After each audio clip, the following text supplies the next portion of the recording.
The truth about leprechauns, more than just Irish folklore. They're small, mischievous, and obsessed with gold. But what if I told you leprechauns were once far more than just a Lucky Charms mascot? The truth about leprechauns is older and stranger than you think. Leprechauns come from Irish mythology, but their origins go back over 1,000 years, to a supernatural race known as the Tuatha De Danann. These were godlike beings who supposedly lived in Ireland before humans and later retreated underground, becoming the IOC, or People of the Mounds. Leprechauns were considered a type of solitary fairy, usually male, known for shoemaking, trickery, and guarding hidden treasure. The Old Irish word luchorpan literally means small body, and that's where the name comes from. The earliest written mention of a leprechaun is in a 12th century text called the Ectra Fergus Mac Laeti, where King Fergus of Ulster is dragged into the sea by three tiny beings, until he captures them, and they grant him 3 wishes.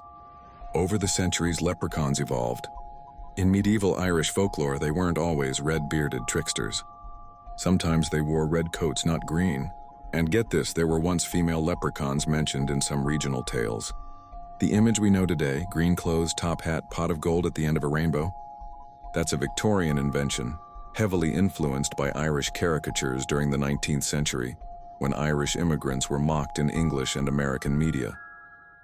By the time leprechauns hit American pop culture in the 20th century, they were cartoonish symbols of luck and Irish identity, tied to St. Patrick's Day celebrations. So, were leprechauns ever real?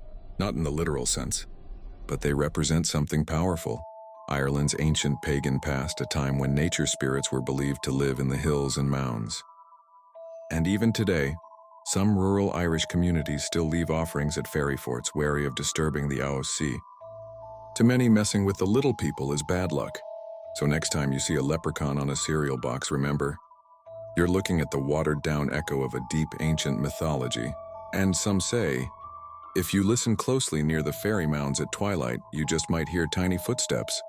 Don't forget to follow and like if you want more ancient myths, real history, and the stories behind the legends. Here's a bonus since you made it till the end. Here is a funny movie based on a leprechaun. Leprechaun in the Hood, rated R, released in the year 2000. It's a horror comedy about one age 31 me long enjoy.